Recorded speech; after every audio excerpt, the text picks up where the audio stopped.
very pleased having you all with us. This week, we will focus on the contact tracing, on the solution, opportunities, and risks. And we have with us two presenters, four speakers. We will ask, like, why should we actually care about this topic? Why this is such a hot issue for the data community and for the people conscious about the privacy and ethical sharing of the data. Then we have with us Manu Eder, representing the TCN protocol, and Lal Chandran from Data for Life initiative. And also joining us from Australia, Jono Kempe, who will facilitate the discussion on the Google and Apple solution. So of course, the announcement that somehow electrifies our the data world.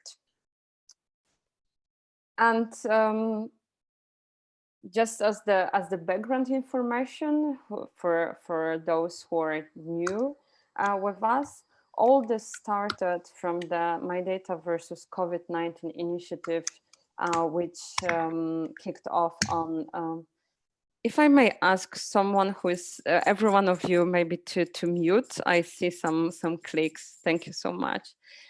So everything started from the channel Corona Data on MyData Slack, where the community of the change makers, of people who really wanted to do something about the epidemics, emerging epidemics, and fighting with the data and making sure that the data that is being used in this fight is being used in an ethical way. So if you haven't joined us yet on Slack, please do. My name is Karolina Mackiewicz, and I'm joining you from Finland, from Helsinki, together with the whole team of MyData Global. Hello, from all parts of and also with the whole MyData community from Silicon Valley to Cameroon to different parts of Europe to Australia. So we are the community that never sleeps, and I think literally never sleeps. And why those calls? Those calls are connecting the people, like-minded people with the same mission, people who want to make a change. And over the 4 weeks, we managed to present over 10 human-centric initiatives to fight COVID, from data governance framework to apps, platforms, donations, and exchange. And also, yeah, managed to really make the connections, connecting people, organizations, and initiatives. We know that some exchanges and cooperations were being initiated through those calls, and we are very happy about it. This is what those calls are about. And this is also the platform to exchange the information, to get engaged, and of course, to spread the MyData message to the world. So we are very grateful that you're joining us here. And when you do, and if you share the information on the social media, you can use the Corona Data or MyData for COVID-19 hashtag, and also it would be great if you could tag us MyData.org in your message. And now I would like to, give the floor for introduction to Teemu Roponen from MyData Global to tell us why should we actually care about our data when we speak about the contact tracing. Teemu. Thanks, Karolina, and thanks everybody for joining. My name is Teemu Roponen. I'm General Manager of MyData Global, so I'm the lucky one who gets to lead our team and lead our efforts in many ways. I'm very thankful to be in that role, and here from Helsinki, Finland. And if you go to the next slide, Karo, please. So yeah, just a note that indeed we are all over the world. MyData Global, for those who might not be familiar with us, international nonprofit headquartered here in Finland, but operating all around the world. So right now, in the year and a half that we have existed as an entity, we've gotten over 600 members, about 100 organizations, about 500 individuals right now from 56 countries, which is pretty remarkable. And what's fantastic is that we have local hubs, local sub-networks all around the world.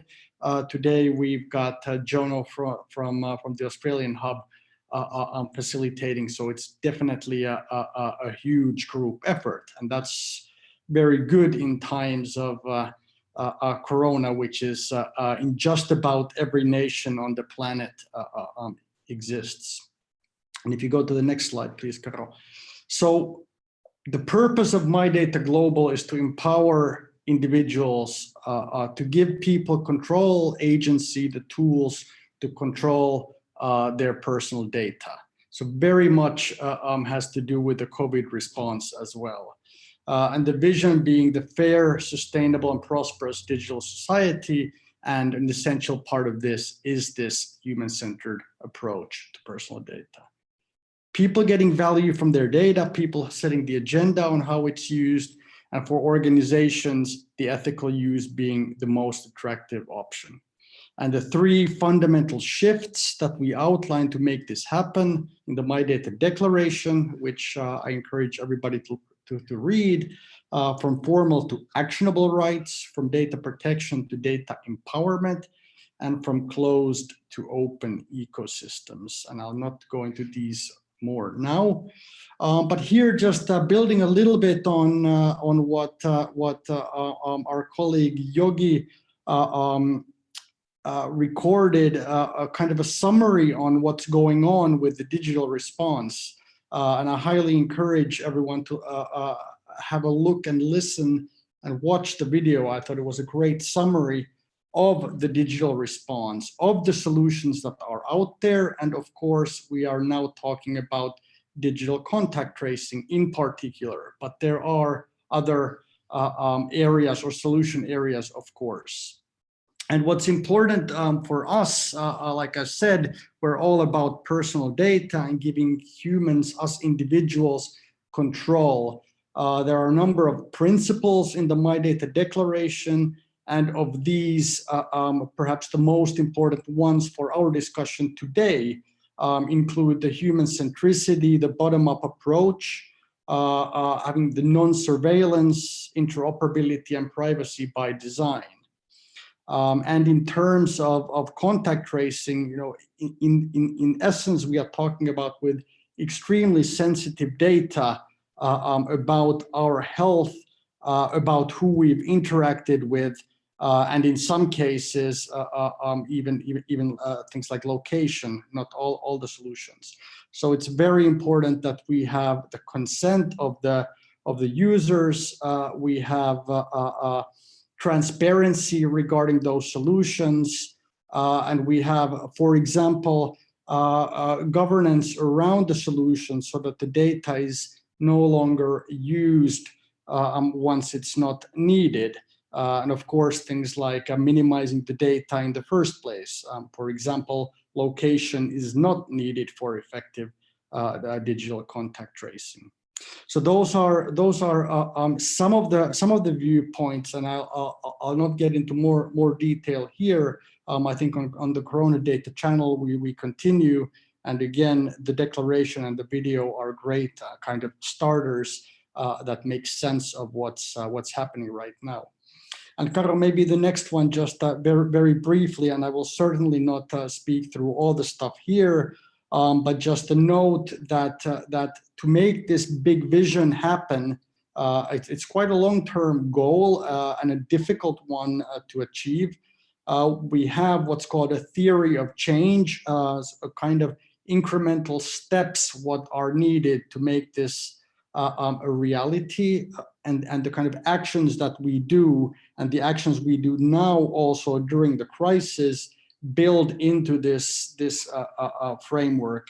We connect communities, for example, through these calls, make sense of what's happening and make sense of what should happen, advising agenda setters, policymakers, and so on, help build actually actionable solutions in ecosystem facilitation, and of course reach out to the wider community about the work that we are doing. So all this very relevant to us, and we'll post a link to our just revised Corona edition of the Theory of Change in just a bit. But that's a little bit of the context setting here, and I think good to now go on to the presentations that we've got geared up for this week's edition. So over to you, Carolina. Thank you so much. Thank you, Teemu, for giving us a bit of context and providing us with this introduction, like why MyData cares about those issues and why this is actually something for us to discuss, to take care. Of course, those issues might be pretty self-evident, and for many of those who are with us for a long time, but just to remind ourselves and also to provide a bit of insight into MyData movement, MyData world and philosophy to all of you who is joining us. And as Teemu said, now it's a time for a presentation. And as I already told you before, we will have two speakers joining us today. And we will start from, we are traveling now to Austria, and Manu Eder will talk to us about the temporary contact numbers, one of the protocols for contact tracing. Manu, would you like to share your screen? Maybe I would, yes, if I can figure out how. Yes. Hello, everyone. Thanks for having me. Hello. The green button in the button in the bottom of the screen. Yes. And Manu, as we agreed, you have 10 minutes for your presentation. For all of you, please use the chat window to collect the questions. And just one thing also from me and Jono, who will later facilitate the discussion, we'll have a look, collect those questions and yeah, address them together with our speakers later. So yeah, the floor is yours, Manu, and if you allow me, I will ping you. I will let you know when we are running out of time, some like 2-3 minutes before the end. Mm-hmm. Thank you. Yeah, thank you for having me. Hello, everyone. My name is Manu Eder. I've been working with an organization that calls itself COVID Watch, and lately we've joined a larger coalition of organizations who call themselves the TCN Coalition. And I've been asked to talk about decentralized contact tracing and what that means, and more specifically the TCN protocol, and also more the context I've heard you're interested in. How do all these things fit together? Why are there so many different groups doing these kind of things? What does all this mean? What does the Apple-Google proposal mean? These kind of things. Yeah, I've been told I have 10 minutes, and we would also like to have questions, so I will try to say something very shortly. I posted something on the Slack channel before, like yesterday night or something, because this is like a big topic with lots of context to it, and I thought it's nice also if people can have a look beforehand. So I don't know, maybe some people have had a look already at the thing that I posted, the kind of primer on decentralized contact tracing. I will try to go through some of the things now, just to remind everyone, or for those who haven't had a look, and say a few things, and then I would like to head over to questions. So first thing, what is this thing, decentralized contact tracing? What we would like to do is we would like to solve a very narrow problem, actually, a part of the whole coronavirus problem, which is if someone gets infected, how do we find the people who were in contact with that person? So that they can self-quarantine or be tested or whatever. This is like one narrow problem that we think there can be a technical solution for, and which we think we can tackle without compromising privacy. There's lots of other things you could do with technology and data and stuff, but we intentionally try to keep these separate from what we are trying to do, because we think things get a lot messier there. And I think just solving this one problem might already be a very useful contribution to having a way out of this crisis. So we want to do contact tracing. We want to find contacts of infected people, or actually, because we're trying to do this in a privacy preserving way, we can't really aim to find these people. We want to notify these people. We want to, so when someone gets infected, we want to have a method for telling people, hey, you have been in contact with someone, please call the health authorities, please self-quarantine and figure out if you are also positive. This is, our hope is that this is something that can stop the spread of the coronavirus if we manage to get down to like low numbers at some point, 2-digit numbers. I think this is the most attractive scenario for actually doing contact tracing, if you manage to somehow get numbers down and then follow up with every single infection.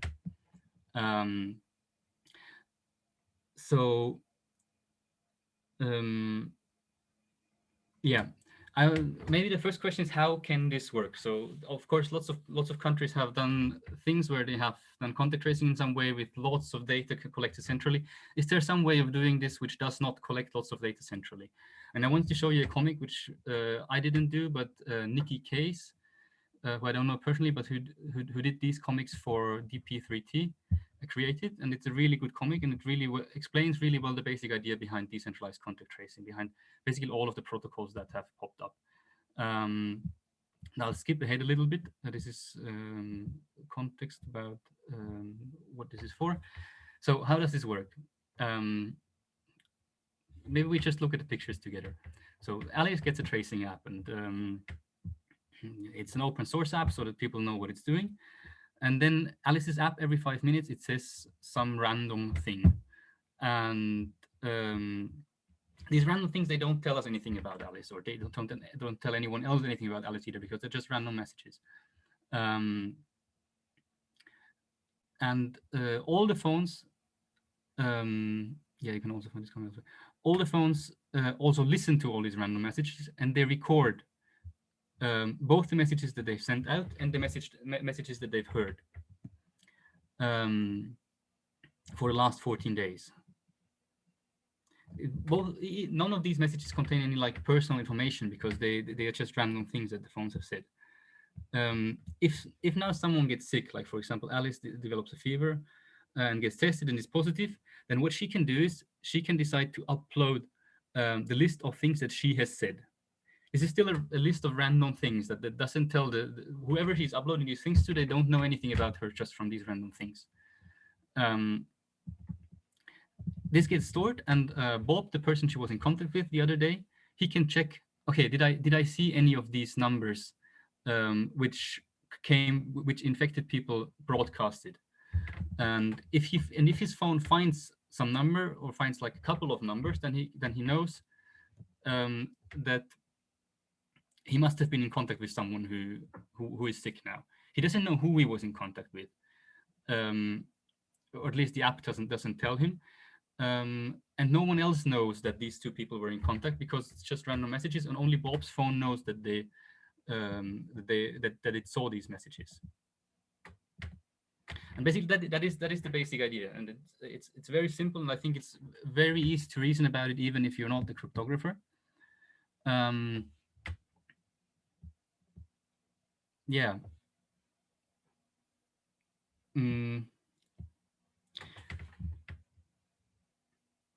So a couple more questions that I'd like to kind of start answering, even if I can't answer them in the time left. So why do we have this design? Why not some other design? What else could we be doing? I think the main fear of the people who do decentralized contact tracing, there's two main fears, and they all they are all around a single central entity gaining a lot of information about a lot of people. So there's a couple of other ways that you could design these solutions, and And a lot of them would mean that a central agency, okay, it saves all these numbers that everyone has said, and all these numbers that everyone has heard, and then the central server just compares them, and then you can notify people directly. Very convenient, but it also means the central server knows about everyone who met everyone, and this is something that we think is a problem for a society in general. And the other fear is that someone, a central agency or someone else, could be tracking people by Bluetooth signals. You could place lots of Bluetooth beacons in a city, and then you could be recording these messages that people send out. And if you can somehow relate these messages together, then you can create tracks of where people have gone. And this is something we want to very much want to prevent also, and which this variant also prevents, because they are random messages and they're changing all the time. So you can't associate them with each other and figure out that's okay, this is the same person who is walking around in the city like this. Another question I wanted to try and answer is, why are there so many of these? So there's TCN, there's strict, there's pact. I have like a long list of them somewhere. TCN, DP3T, pact, two proposals called pact, one proposal called strict, whisper tracing, and basically they are all more or less the same. The basic idea is in all of them is this idea which was presented in the comic. They all improve on this because then there's details to work out. There's other less global attacks on these protocols that you want to prevent against, and lots of smart people have been thinking about how to do this. But in principle, they all do the same thing. And I think the reason for there being so many is just that everyone started thinking about the same problem at the same time, and people came up with very similar solutions. And the last thing I would like to start saying something about is, so now what about Apple and Google? If Apple and Google are getting into this must be something bad, right? So I just tell you that there is 2 minutes left. Thank you.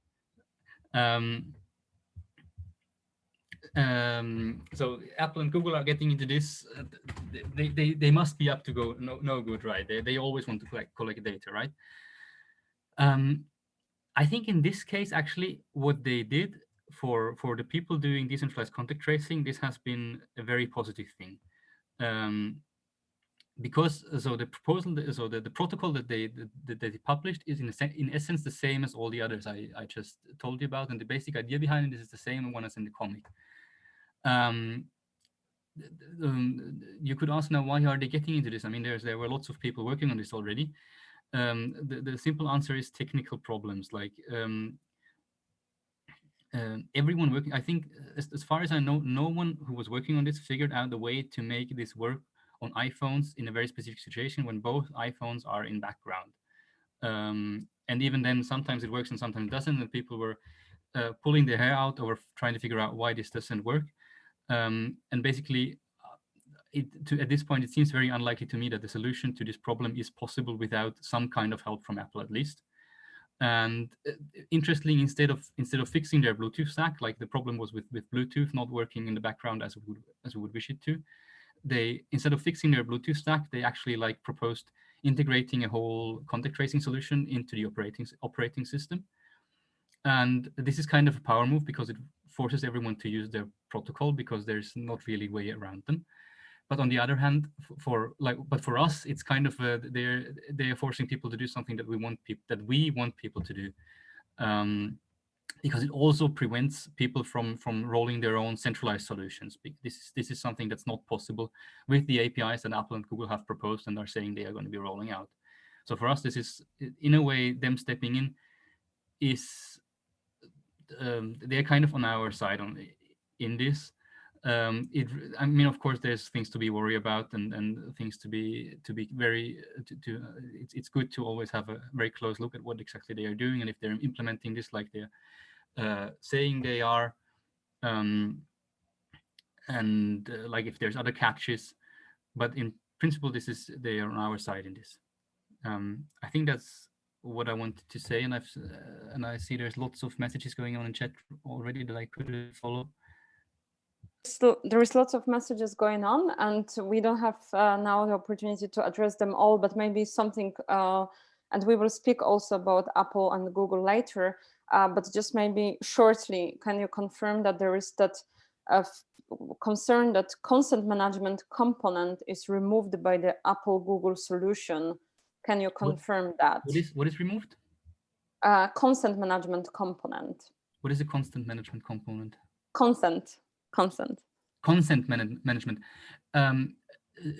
So the way I read, no, I wouldn't confirm that.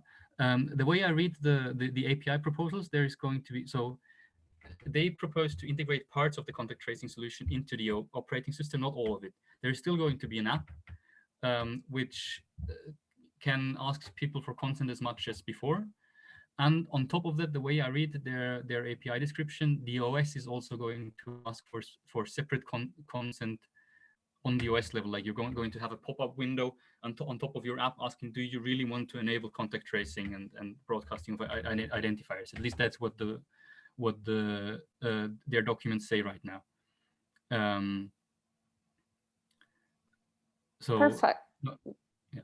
So if we can also, like, if this still we would like to still discuss this, we can still take it for later if there is some different information going on and we would like to check this. So thank you so much for now, Manu. Please stay with us for the later part of the questions. And at this moment, so virtual applaud to you. And at this moment, I would like to I would like Lal to join us. Maybe he can take over the screen now and share the screen. So yes, hi Lal, you're joining us from Sweden with the Data for Life initiative. And I called it at the beginning Data Tracing App. You asked me to change the name for Risk Management App. Maybe you can comment on that. And that's yes, right. you have 10 minutes. So we agreed more or less 8 minutes for presentation and then have a question or two, and then we will go for discussion. So the floor is yours, Lal. Thank you, Carolina. And hello, everyone. My name is Lal Chandran. So I'm actually representing the MyData Sweden with the initiative that we formed a couple of weeks ago, which is called the Data for Life initiative. Let me give you a little bit of a gist about what the solution is all about. It is very much to give individuals and authorities actionable insights from which evidence-based public health recommendation can be formed. The solution allows data to be repurposed with consents for research and other purposes. The solution is based entirely on a consent framework supported by the GDPR and the privacy by design. To give you a little bit of a background of how we formed this whole initiative, we've been really looking at all the emerging contact tracing apps out there. And one fundamental concern that has been the reality is the surveillance issues. At the same time, while we appreciate the efforts that people are taking out there to solve a real world crisis, we also thought that it's important for us as a community to really get hands-on and really come out with an alternative mechanism where the authorities doesn't need to really compromise on the privacy and they don't have to resort to surveillance in a way. And all these applications out there are based on like some kind of risk-based tracing, informing the people about it and pursuing tests as such. So these are some of the countries or areas that we have actually areas which have actually succeeded in mitigating or flattening the curve in a way. So we decided that okay, we should really do something about it hands-on, and started with this open source initiative from day zero basically. And when the Swedish hackathon came in, we decided to go ahead and really do it together with iGround.io and AG. And so those are some of the founding companies around this initiative. And we came second in the Save Lives category, following which we were also invited to present in the Global Hackathon, where we came among the first 10 finalists. We also managed to get one more company on board in that hackathon, which is CareChain. And I'll come to that a little bit. The problem that we are really, and the solution we're really targeting is, as I spoke in the beginning, is really addressing the trust and compliance issue and really creating an environment where people or citizens can feel comfortable about sharing their data, promoting data altruism. It's all about really creating the right kinds of insights for the right actions, and once the action is taken, you need to actually really take off the data in a way. So that has been like the fundamental principle. And also providing the means and tools so that individuals can take effective measures, authorities can effective measures by harnessing the power of many while respecting the privacy. To give you a very brief overview of the, I'm not going to go through all these things. I want to give you a little bit of a brief overview of what we have actually done from a data privacy and compliance perspective. So you can, I'm going to share this so you can have a look at it. So these are some of the things that we have considered, and on the right side is some of the components that we have evaluated and incorporated in our current solutions. Some of them are still not fully functional, but these are some of the things that we are targeting as we speak. So feel free to help us out if you think that we're missing out something, or if there are some better solutions out there. We would really appreciate that.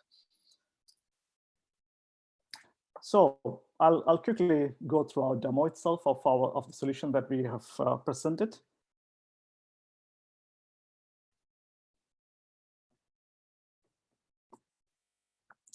So on the left side of the screen is pretty much like the user app that you're, oops. The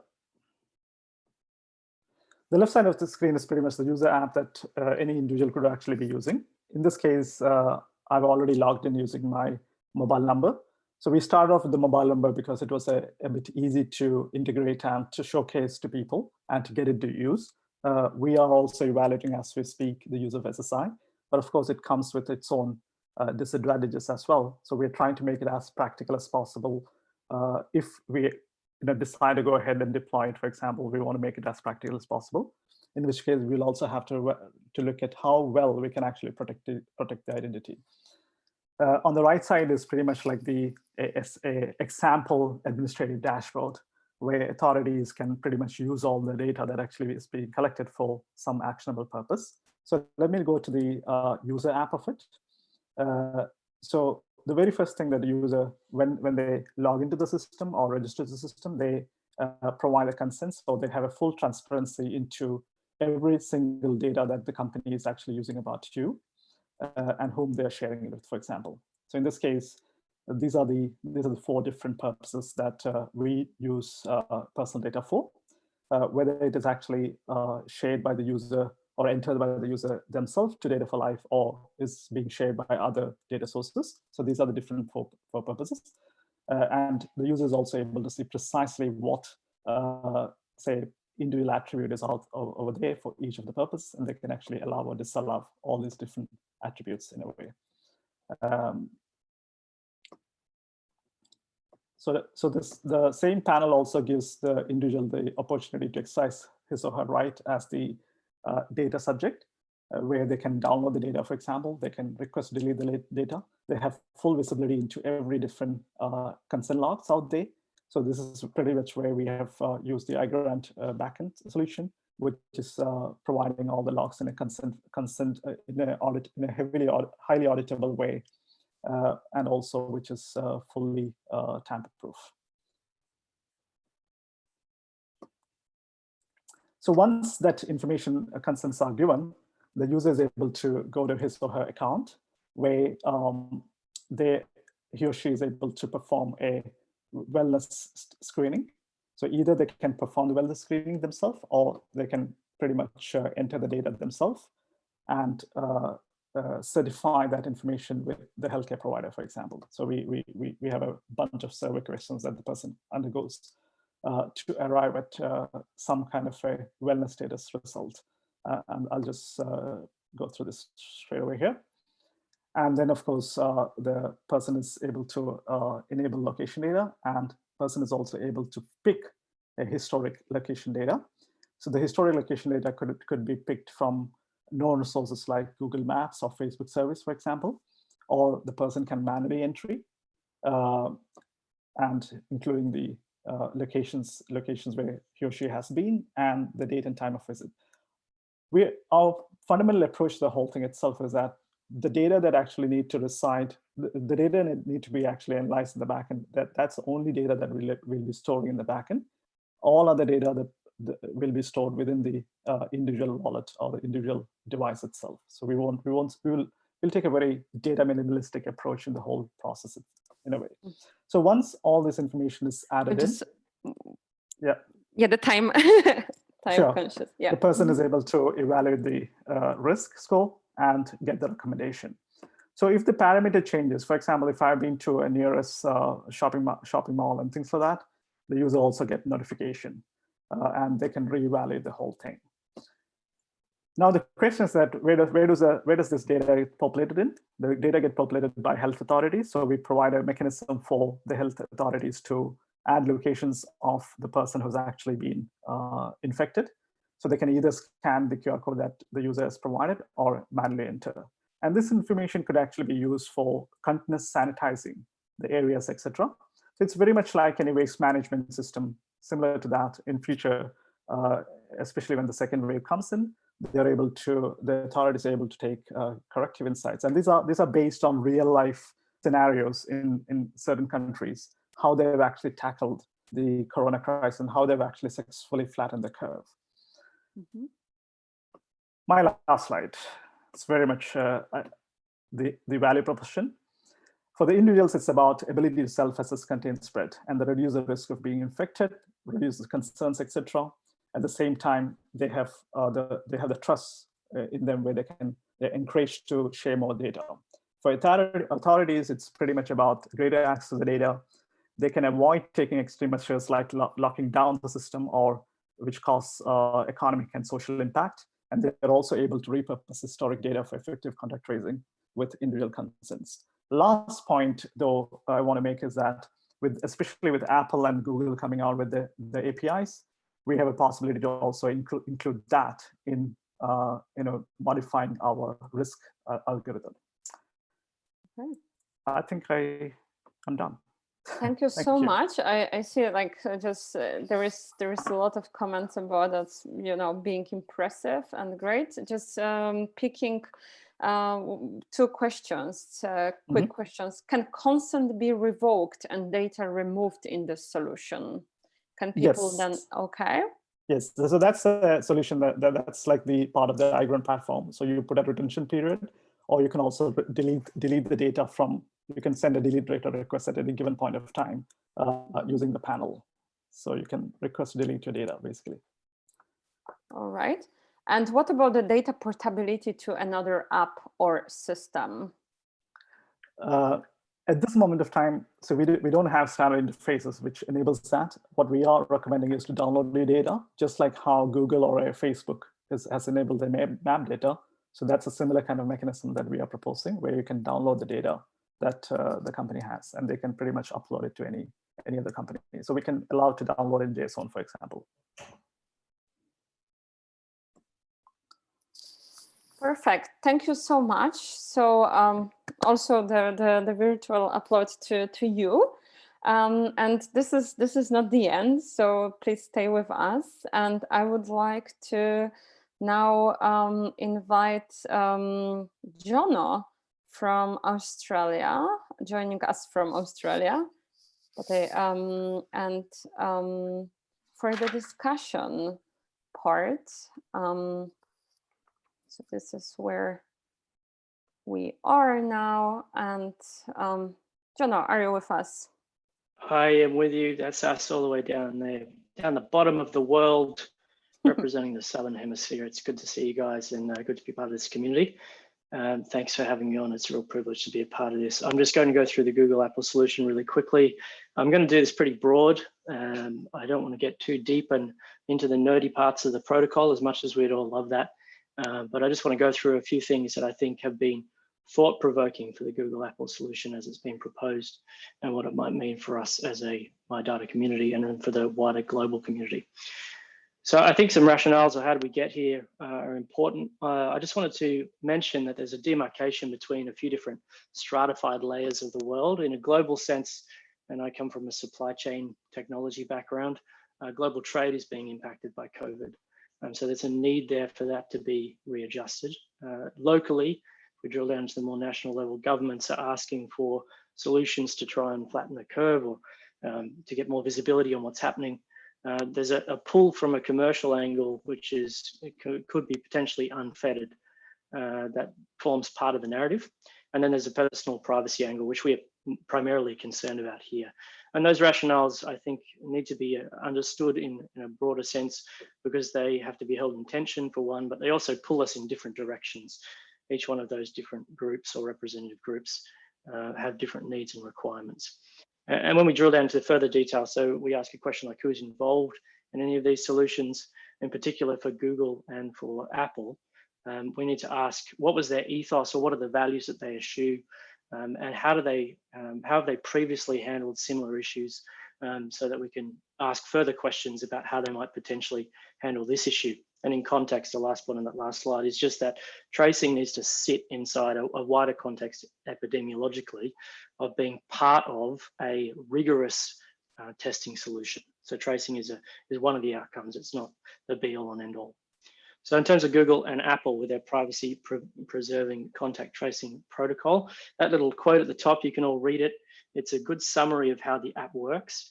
Another one that I've found gives a general but pretty specific overview of what Google and Apple have proposed. It says this, and I'll just lift this straight from The Verge. It's a really great description. In basic terms, the system lets your phone log other phones that have been nearby. As long as this system is running, your phone will periodically blast out a small, unique and anonymous piece of code derived from that phone's unique ID. Other phones in range receive the code and remember it. This is very similar to the cartoon that you saw earlier, building up a log of the codes they've received and when they've received them. When a person uses the system, receives a positive diagnosis, and that's an interesting phrase, they can choose to submit their ID to a central database. They choose to submit. When your phone checks back with that database, it runs a local scan to see whether the codes in its log match the IDs in the database. If there's a match, you get an alert on your phone saying you've been exposed.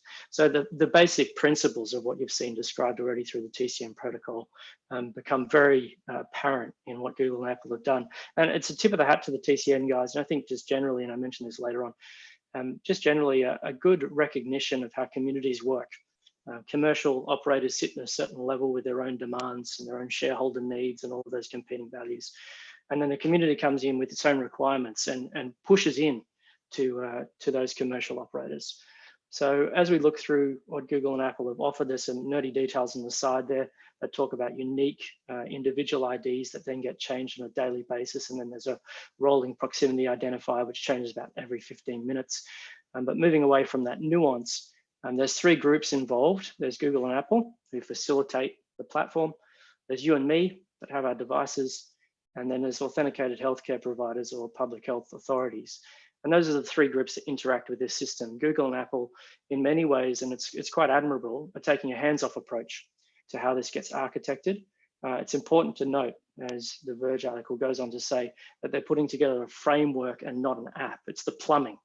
It's not something that sits on top. They're actually encouraging people to build on top of what they're doing. And that's something that needs to be understood. There's a trade-off there, and point 4 makes that point about OS level integration versus happening at the app level. What's already been discussed is how far deep or how deep can we go to resolve this problem, and both Android, iOS, Apple, and subsequently Google have a much greater advantage than any of us, simply because they're able to get as deep as is possible. Apple a little bit deeper, being hardware architects, but there's some trade-offs with that as well. We all know that at the app level, there's explicit consent mechanisms that are involved, whereas at the deeper levels inside the phone, at the trusted levels down inside the internals of the phone as it goes through its protocol and encryption mechanisms, consent can be removed. So there's some trade-offs there. Another thing to keep in mind, which has been briefly mentioned previously, is that there's a difference between GPS tracing, which Google and Apple patently rejected, versus BLE tracing, which is more about the who. So GPS will tell you where something is. BLE will instead give an ID response, which people have nominated as being more accurate. In terms of privacy, I just want to read out what Apple have written about privacy on their specific Bluetooth specification document. They say this: the contact tracing Bluetooth spec does not use location for proximity. Step 1, it strictly uses Bluetooth. Secondly, a user's rolling proximity identifiers change on average every 15 minutes and need the daily tracing key to be correlated to the user, which reduces the risk of privacy loss from advertising them. Thirdly, proximity identifiers obtained from other devices are processed exclusively on device, and on device is something that we're all being upskilled in rapidly, but just is a good way of summarizing that Apple in particular, and they've had a history of this, are trying to drag things back towards where the user is focused, their own device. Fourthly, users decide whether to contribute to contact tracing. That raises a question about consent versus efficacy. If you have less people on a system, is it as effective? And the answer to that is no. Generally speaking, nations have gone through research and found around somewhere between 40 and 60% of people need to have the app installed to get a rolling momentum when it comes to detection. And at the moment, like we've seen, a report came out about Singapore, which has been sort of the golden child of all of these app solutions. And their numbers came in around 12%. And even if it was double that, 24, or even double that at 48%, they're only cracking a smaller percentage of the population, which just means that the overall efficacy drops. The last 2 points from Apple's privacy statement. If diagnosed with COVID, users consent to sharing the diagnosis keys with the server. So that's when the central exchange takes place. And lastly, users have transparency into their participation in contact tracing. So Apple have tried to be, and I'm sure Google will try and match that response as upfront as possible about how the privacy gets handled. And it's actually quite admirable that they're being that open. I think the collaboration between the two companies in such a tight way in a short period of time will generally produce a document like this. As other people have alluded to, I think Carolina even said it in the chat, it's very unlikely that companies at this scale would sacrifice their own reputations and potentially engender an idea that they're in this for a purely commercial gain. So if we go to the last slide, it's really just, we just want to focus on some questions that might have come out of relevant discussions. Manu's already touched on a few of these different questions. I've got a few prompt questions there that might assist with some of our thinking, and they're listed at the top. But if there's any questions in the chat that have come out, I'd be interested to either have a look at those, or if we can't answer them here, just to pass them into the MyData Slack for further discussion. So there's a question there about installing low-cost Bluetooth traces in supermarkets and other likely hotspots to get privacy-preserving location-based contact. That's an interesting one. People actually cite that as an example of how this system can be broken. So if you're deploying an IoT-based system that has a hardware component to it, and you're putting them in lots of different places, they're very hard to track over a period of time. There's obviously issues with battery life and hardware robustness. But if people can break into those systems that are doing that same degree of broadcasting, they can potentially start to track movements based on proximity.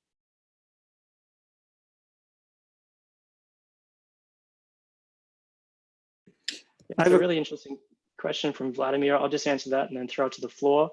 Google and Apple have been robbing us of dignity and privacy for years. We've started to object.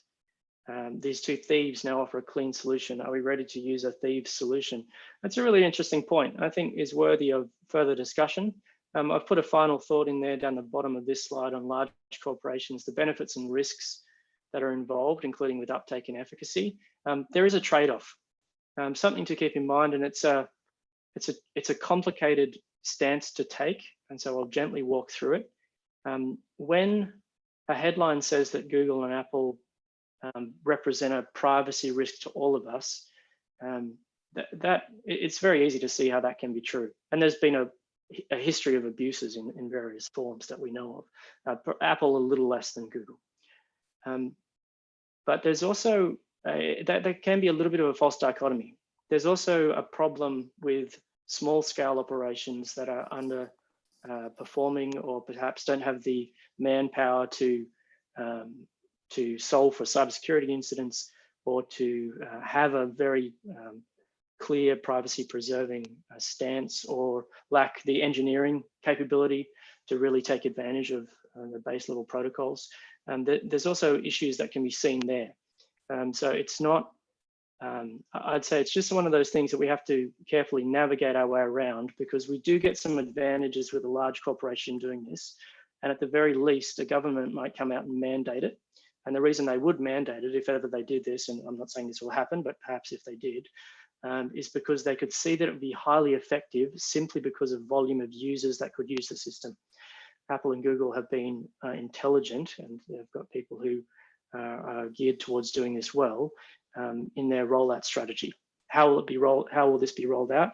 It won't just be something that we put up flyers everywhere and say, hey, you guys can do this. We'll actually roll it out as deep as we can get it, and then make decisions based from there. So I understand the concerns, and I'm not here to defend the honor of Google and Apple. However, I do see that there is some advantages with a larger corporation tackling this.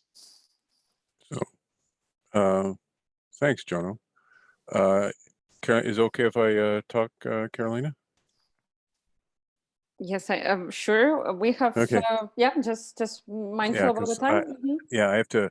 So I think the point I made earlier in the chat is that there's a predecessor question here, whether bringing MyData to contact tracing is remediation on a problem that is not a MyData solution, right? And I put in a link to my Medium post and to Ross Anderson's post on contact tracing in the real world that talks about whether it's actually an appropriate solution, or is it's just a do something itis. There's different pandemic parameters where contact tracing makes a lot of sense. I'm not sure that that's true for COVID. So, but if we are going to, and I take your point about Google and Apple, but the 2 points I'd like to make about that. One is that the API framework, I take your point, but if they're going to build stuff into the operating system and then that gets applied globally, the potential for reuse for other purposes and other contexts by authorities becomes problematic. So I'd point you to, and hopefully maybe next week we can talk a little bit about social contouring, MyData Commons, and the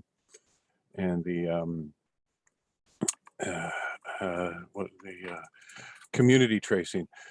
But in the meantime, if you look at Ross Anderson paper and mine, in terms of making sure that this remediates the various issues, I think that'd be really useful.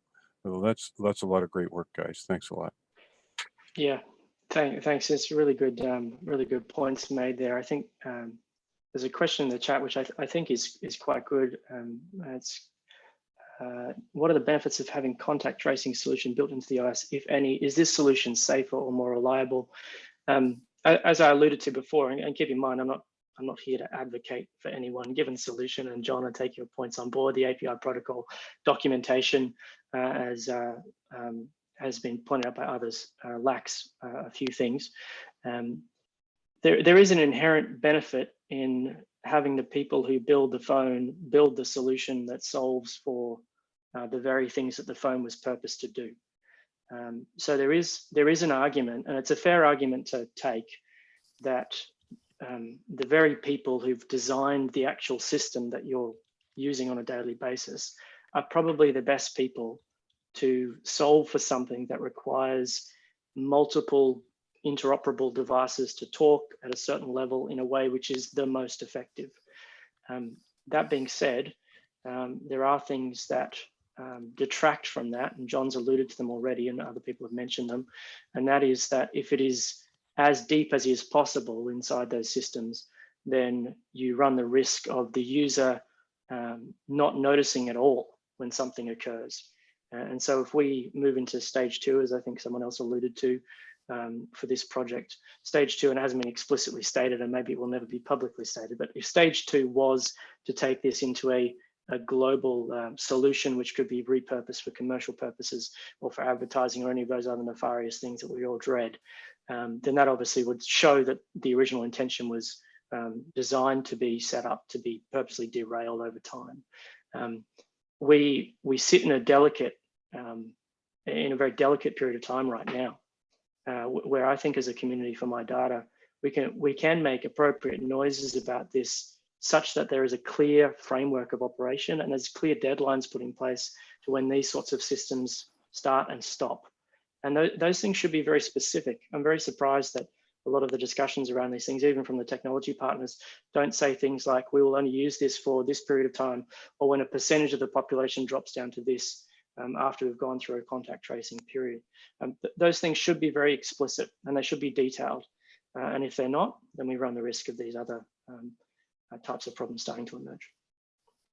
May I throw maybe the question to Lal, because there was also a question from Katarzyna about the need for independent apps in the light of the Apple Google solution, and maybe I would ask Lal to comment on that. What do you think is the advantage of the solutions like Data for Life if the Google and Apple will be used widely? What can you comment on that? Yeah, I do think that like I haven't really seen anything in real from Apple and Google other than the marketing material they've released. So from that point of view, I would assume that they would actually be opening up the APIs for any third party which is approved by the government. That's my understanding. So from that perspective, I think it'll be very restrictive if Apple and Google decides to have their own app for contact tracing, because there's already solutions out there which are really used in the field. So from that perspective, I would really think that a third-party app is like a natural way to go ahead in dealing with the crisis we are in. As I said in the beginning, the reason why we decided to go ahead and do it is also to provide an alternative to the existing apps out there. And an alternative way, you don't necessarily need to do certain things, and you can actually do things right from a privacy and data protection perspective. Thank you so much. Can I come in quickly, Carolina? Yes, please. just to clarify, because I raised that point about the stage 2. Actually, I haven't heard allegations about the real stage 2 that it might go into commercial solution, but Google and Apple announced from the very beginning that stage 1 is API, stage 2 is the OS solution, right? So solution built in the operating system that eliminates the need for independent applications. That's why I'm asking this, because my understanding is that's exactly the plan. And if we want to stop them, my intuition is we should, but it's a very unclear kind of gut feeling that we shouldn't let them do that, right? If we want to stop the stage 2 from happening, we should voice our concerns now. Otherwise, they will move there. Could I add something? something? It won't be an app. It will be a contact tracing solution built in the OS. Yeah, I completely agree. I mean, Google is at the business of selling data, and even if they, with all the altruism or whatever they want to do, at the end of the day, they are actually into collecting data, and they will use this opportunity to collect more data. So it is an opportunity for us to really step in. Could I add something at this point?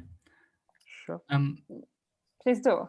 We will wrap up in 2 minutes, but yeah, go on. I think, so my feeling is that both Google and Apple have very little to gain from abusing this system, simply because they are already collecting all the data that you are scared they will be collecting. They are inside the Google and Apple operating systems. There are these location services which record all the Bluetooth beacons you've come close to, all the Wi-Fi access points you've come close to, and they upload these data to their service. They are already doing this. You can turn these things off to some extent in the operating system, just no one does this. I think that implementing Bluetooth contact tracing won't change their position there. So this is this is a very natural fear that okay, they're going to use this to do more surveillance. I just feel like yes, we should prevent them from doing more surveillance. It's just that this doesn't change their game in any way. I think it misunderstands the problem, in my view. The problem is that they've captured the infrastructure to do something that is essential for the world in the next 2 or 3 years. And it's not them that are going to develop apps that snoop on people, that spy on everything, but they will be able to decide which apps can leverage this data that has been actually constructed with massive investments in public health. So public investments into public health. And they've already started doing that. They have not specified in any way how they will decide who gets to read this data, not to write, to read this data. And that is going to be absolutely... They don't control the data. They do. The user... the API that they provide does not have any server built into it. So at least currently with the API that they are proposing, they control who gets access to the data. It's not the user who does, because everything will be executed in a trusted enclave.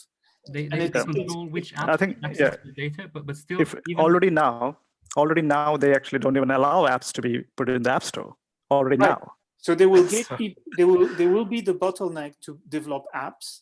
They will put the guidelines on which apps can access this data, and this will be crucial when people will go back to work. We'll use some apps to go back to work, like Uber drivers, for instance, or we'll use apps to do travel. To your airline app will integrate this information or not. This is a massive amount of power that they've captured at infrastructure level. It would be a mistake to think that they're going to leverage this by just selling ads. That's not true. They will let others exploit this data, but they will be the infrastructure for it. The way their points well made. The way this is structured right now, it's very, very hard to abuse this for advertising purposes by anyone. Like this is the whole point behind having a protocol which is decentralized, which does not collect this data centrally. If you want to abuse this for like finding context between people, you have to pretend that these people are sick. Like the only occasion where this ever does anything is when someone gets sick. I'm not talking about abuse. I'm talking about leveraging the value of this data. There is no data collected unless someone is sick. Thank you. They're valuable points. I just and it's great that we're having a robust discussion about it. I really, really appreciate that, and I'd love to get into those discussions with a bunch of like-minded nerds. We like talking on a technical level, and there's lots of things for us to consider, all the way down from the apps being used to the hardware itself, and even up to the network provider level, where there's a whole bunch more snooping going on as well. So I'll just wrap up that component and thank Carolina and others for extending me the opportunity just to bring up those controversial points, and let's continue the discussion in the Corona Data Slack. Thank you so much. And actually, I expected this to be a very hot discussion, and you might ask like why we are giving so little time for all of this, and just raising the appetite and so on, and then interrupting. Well, we all know that we are busy people, and yes, joining from all parts of the world. So of course, being caught in the middle of the day or middle of the night. So we are of course aware that those calls 1 hour every week, this is not enough, but this is not everything we do. So please join, if you haven't yet, MyData.org Slack and Corona Data channel. This is something that it's not only about the discussion, there is really lots of action. There is also our action plan, really doing things and creating the change also. So those calls are our weekly gatherings, but there is work around the clock going on the Corona Data channel. So please join. And just as an invitation for next week, we will join at the same time not in the same place though. We will finally move to Jitsi. So we are aware that Zoom is not the place people want to meet those days. So we tested and checked Jitsi. So we will meet there. And how to find the connection, join MyData Slack, Corona Data, and there will be the information about how to connect. We're not able to put it on the social media. We know that this is not the safest way to advertise this. But yeah, next week, same time, at a different place. Thank you all for being with us today. Yeah, have a good day, good afternoon, and good night. And yeah, let's fight COVID together. Thank you. Goodbye. And thank you, Ansco, for the